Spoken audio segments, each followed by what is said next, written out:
Hello, my name is Jeremy May. I'm a senior application scientist at TA Instruments, and today I'll be talking about some of TA's battery testing solutions. So I'll start with an overview. So on the right-hand side, we have battery safety. This describes our thermal product line, including the DSC and the TGA. Now, these types of tests will be critical for measuring the thermal stability and safety of battery materials. Now, things like the onset temperature or when a reaction will start and the heat of that reaction. Now, in the middle, we have process developments for our rheology product line. Now, this will measure the flow properties of liquids and soft solids. Now, rheology is often used to study electrode slurries and electrode powders and to optimize the formulations for battery manufacturing, larger scale manufacturing. Now, if you have an optimized formulation, you're going to have a lower failure rate in quality control testing of the final cell, making your overall manufacturing process much cheaper. And lastly, the main focus of today's webinar is the Battery Cycler Microcalorimeter Solution. Now, this is a combined technique for electrochemical calorimetry that's been optimized for testing lithium-ion batteries. So a quick overview of these different applications. First is battery screening. All right, so screening the chemistry of electrolytes or additives or materials. Now, generally speaking, the heat flow will be more sensitive to a change in formulation compared to the electrochemical performance. Now, a high sensitivity calorimeter will allow you to benchmark these different formulations in a shorter period of time. Now, next is failure mechanism analysis. So when you're studying the events that will eventually lead to thermal runaway, a high sensitivity calorimeter will allow you to measure these early warning signs that something may be going wrong earlier in the process.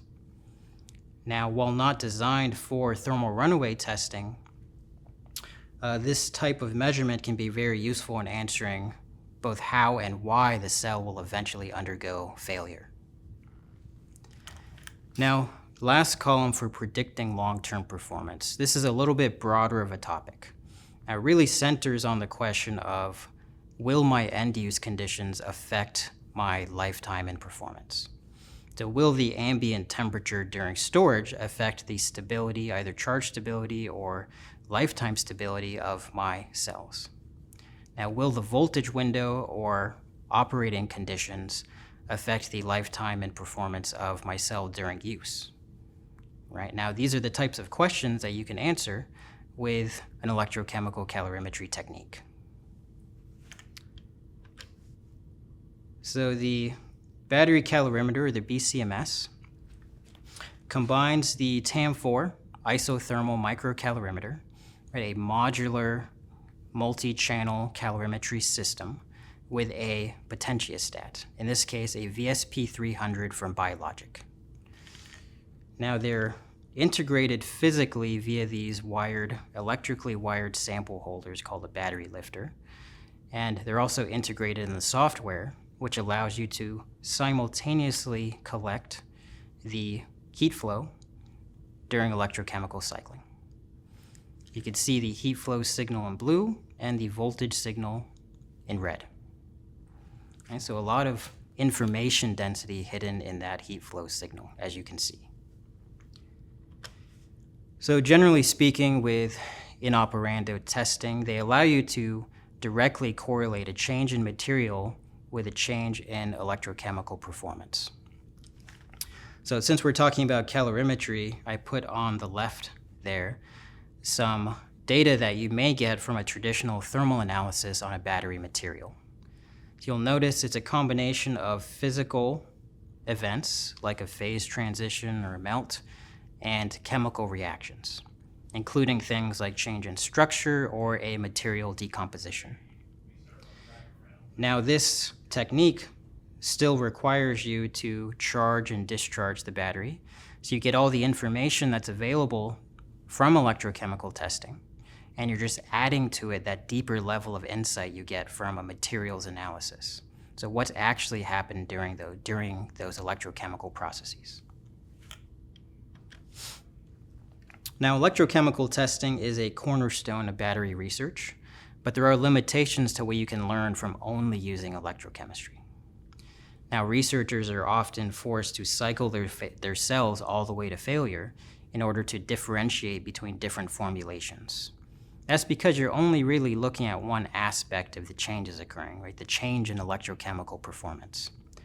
But in reality, there are those chemical changes, there are physical changes, and you need to capture all three of those for a comprehensive view into what's happening in the cell as it ages. Now, calorimetry is uniquely positioned to measure all three of these. It's a universal detector. So physical changes, chemical changes, and electrochemical changes can be detected via calorimetry. So just to hammer this point home a little further, we have an expanded list here of different events that can occur inside the cell.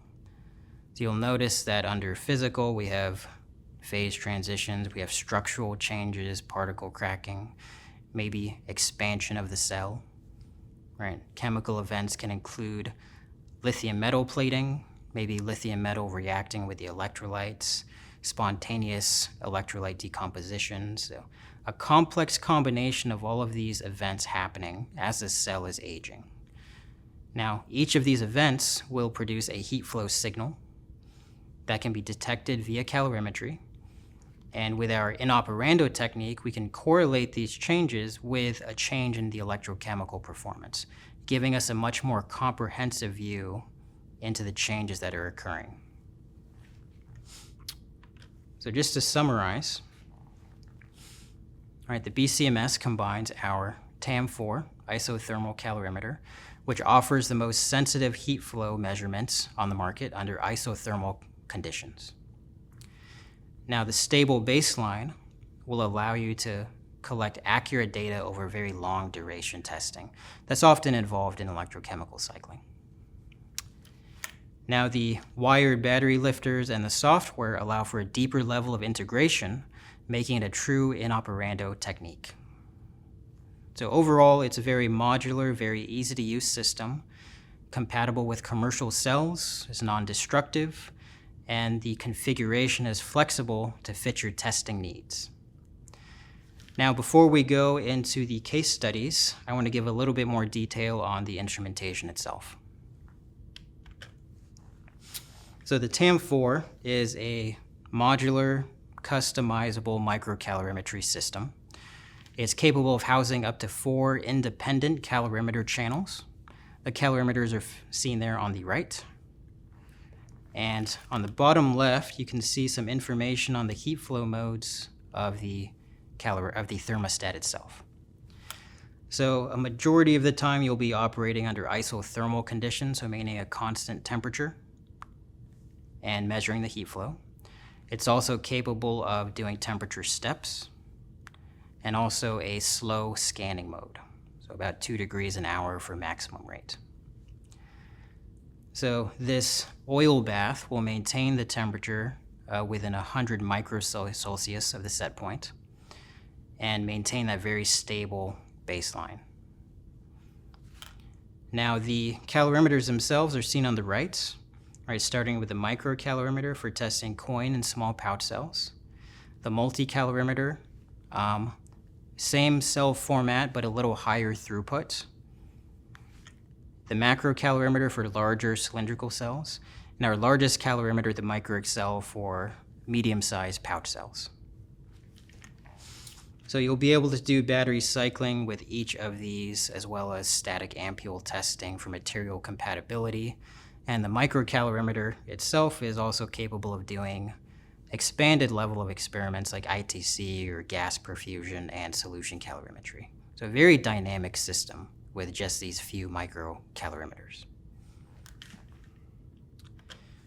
Now, the battery lifters themselves are very easy to use, each utilizing a spring clip connection, so no soldering required.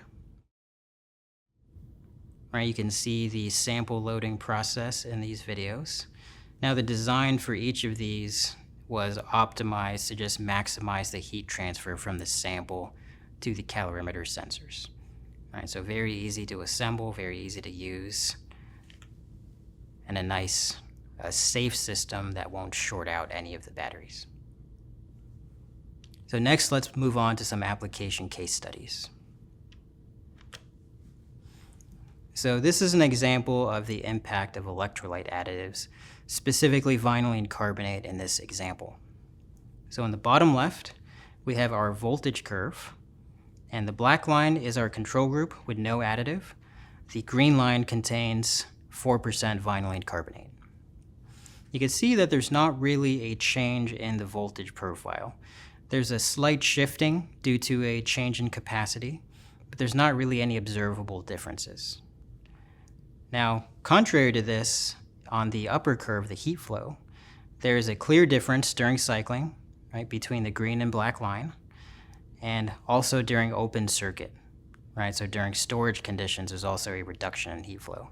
This is because the vinylene carbonate is suppressing those parasitic reactions, causing the cell to heat up a little less. You can also see on the very right-hand side the difference in the upper voltage range between these different formulations. So the black line, our control group, is undergoing a significant amount of change between cycle 1, cycle 2, and cycle 3. Whereas our green line is much more stable, right? So less change means more stability, fewer parasitic reactions per cycle. That's a better formulation. So a similar example here. So in this technique, we're isolating the heat just from those parasitic reactions. We're plotting them as a function of voltage there on the left. You can see our control group is in red, right? The heat is increasing as a function of voltage, meaning that more parasitic reactions are occurring. But when we add our vinylene carbonates, right, those parasitic reactions are suppressed, just like the previous example, leading to a more stable formulation. And we can see that in the cycle life experiment there on the right. Right, no additives were degrading at a much faster rate. And with the additive, that capacity versus time and use is much more stable. The difference here being that this traditional cycle life method took 3 months to complete. Right? It's a much more lengthy test, giving you the same information, the same correlation as a much shorter method using electrochemical calorimetry.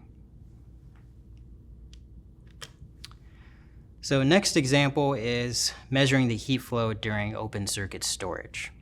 Now this can be done under a number of different temperature conditions to assess the stability in different ambient environments.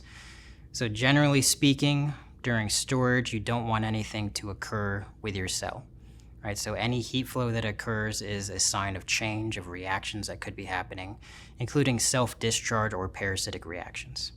So lower heat flow means a better cell. Here we can integrate that heat flow signal to get the total heat versus time. And we can see we're getting differentiation after just 24 hours, right? So the more sensitive means you can look at differences in a much shorter period of time and project out with greater confidence. So next example, we have failure mechanism analysis.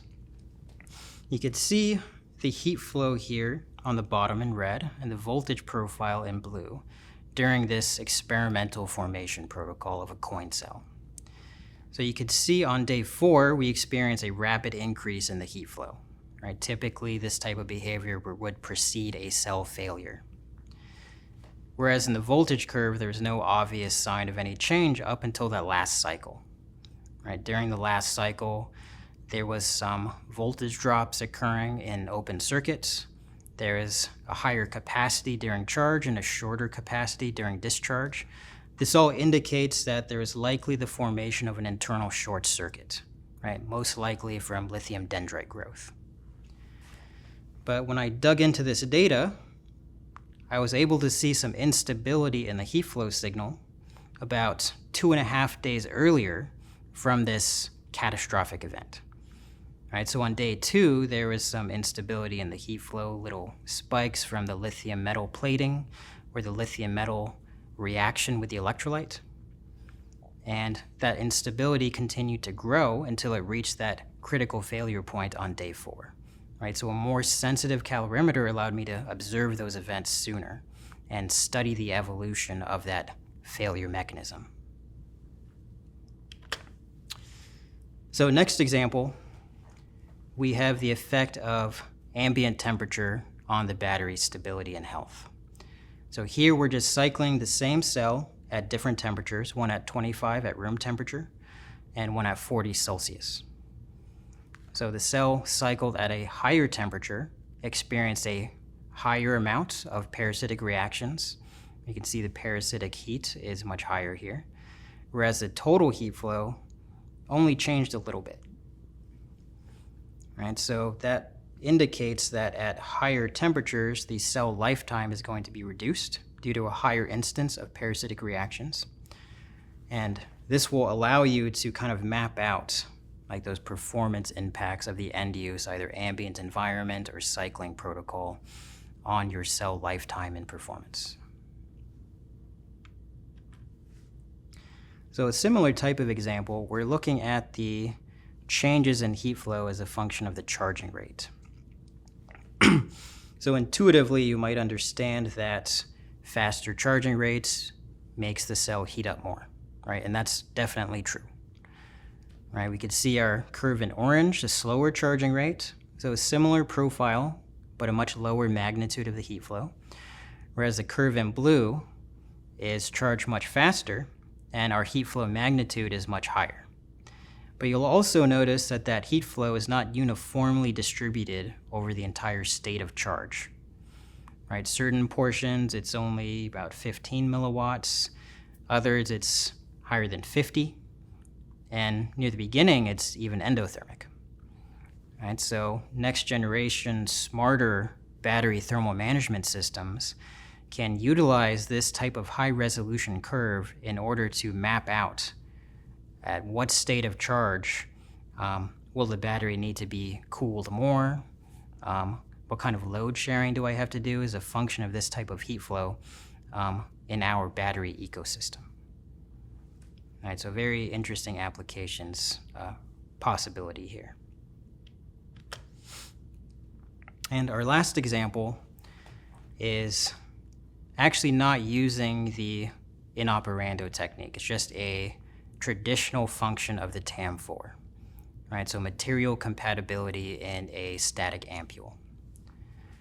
So very simple principles here. We just measure the heat flow of our individual components, and we mix them together and see if that measured heat flow matches the theoretical product of the two individual heat flow components. Right? So if there's excess heat flow, then some sort of reaction occurred. Right? For battery materials, you typically don't want them to react unless you're charge cycling. Right? You want those components by themselves to be very thermodynamically stable. And this will allow you to map out with a high sensitivity calorimeter even very slow, subtle kinetic processes. Now this can be done on solids and liquids, around 2 liquids via titration, and on gas, solid, or liquid combinations, right, including relative humidity or change in atmosphere. Right, so a lot of atmospheric considerations in battery manufacturing. This will allow you to assess the stability in different environments. So I think we'll end the webinar there. Over the next 10 minutes, I'd be happy to answer any questions. Just enter them in the Q&A box, and thank you again for listening. Thank you, Jeremy, for that great presentation. We will now take a look at questions. Please remember to continue to submit your questions through the question box. Our first question is, can you apply pressure to the pouch cells during the measurement? Good question. There actually is a mechanism to apply pressure to that kind of square sample holder that I showed, called the MicroExcel calorimeter. So you can imagine just like a pressure plate that goes on top of the pouch cell where you can torque it down to a certain pressure you could measure that with the aid of a pressure sensor or pressure paper, and then apply that same force to your sample. So that's definitely something that's a possibility. You can apply pressure to various chemistries of pouch cell as long as it fits into that type of sample holder. Thank you for that answer. The next question is, can we evaluate half cell? Yeah, no problem. So a half cell, the difference between that and a full cell is just in the sample preparation, what materials you put into the actual battery casing. But the limitation for us are just the physical dimensions of the casing itself. So you take the half cell, put it like a normal sample, and then on the calorimetry side, it's going to be the exact same type of analysis. So very, very easy to do. Fantastic. What would be an example of a material compatibility study? Okay, so you can imagine that when you're introducing a new component to your formulation into a battery, you want to make sure there's not going to be any kind of spontaneous reactions, even ones that happen at a slow rate, with any of the other components that are already in there. So you would take this new component, either an electrode material, a new type of binder, an electrolyte additive, and you would mix it together in one of these static ampules and introduce it to the calorimeter, right? So if the heat flow is higher than the sum of the component parts, like individually, then there's some sort of reaction happening, right? So that would be a good example for introducing mixtures of materials, but you can also see the stability of a new material at different temperatures, maybe the operating temperature range of the battery. And you can also see the effect or the reaction kinetics when a material is exposed to different levels of moisture. So like the relative humidity of a gas flow, for instance. So those are a couple examples, but anytime you're trying to see if two things interact or one thing changes at different temperatures or humidities or atmospheric conditions, I mean, this is a great type of experiment to do. Thank you for that clarification. The next question is, do we need multiple software? To run the experiment, no. The way the interface works is our TAM assistant software will interact with the API of the biologic potentiostat and actually control both devices simultaneously. So it's a simultaneous control and data acquisition. Data is imported in real time, and it undergoes a series of various like automated analyses. So just for convenience, but you can also interpolate that data however you want when you export it. Thank you for that. What is the temperature range of the instrument? The temperature range for the TAM thermostat, I think the lower temperature range is 4 Celsius, and the upper temperature range is 150 Celsius. For batteries, you have to operate within the safe limits of that chemistry. So 60 Celsius for a typical lithium-ion chemistry. Some of the more thermally stable materials I've seen go up to 85. This would be something you want to test externally in a temperature chamber before introducing it into the calorimeter, just to make sure it's not going to go into thermal runaway or leak before or during your analysis. Our final question is, are there other applications for battery materials developments? Yeah. I mean, there are a lot of fundamental research types of applications. When you're trying to understand like how these materials behave on a more fundamental level, I mean, having a kind of a calorimetry signal, right, which captures the phase transitions. It captures like thermal stability and spontaneous reactions as a function of temperature and lithiation, and also measuring all the electrochemical energy storage reactions and side reactions that occur. So when you're trying to understand how these things behave before scaling up the chemistry, I mean, this is what I would call an essential tool. As I've started to use it, I've become reliant on the data it gives me in order to interpret my data, like how these new cell chemistries behave. Thank you for all those great answers, and thank you all for all those great questions. I want to thank everyone again for joining us. I also wanted to give you a friendly reminder that this webinar is being recorded and will be emailed to you within the next day. And don't miss out on our next webinar, Rheological Characterization of NMC-based dry powdered cathode and lithium-ion batteries, next week on October 23rd. You can register via the link in the resources box, and please contact TA Instruments with any additional questions. Take care for now.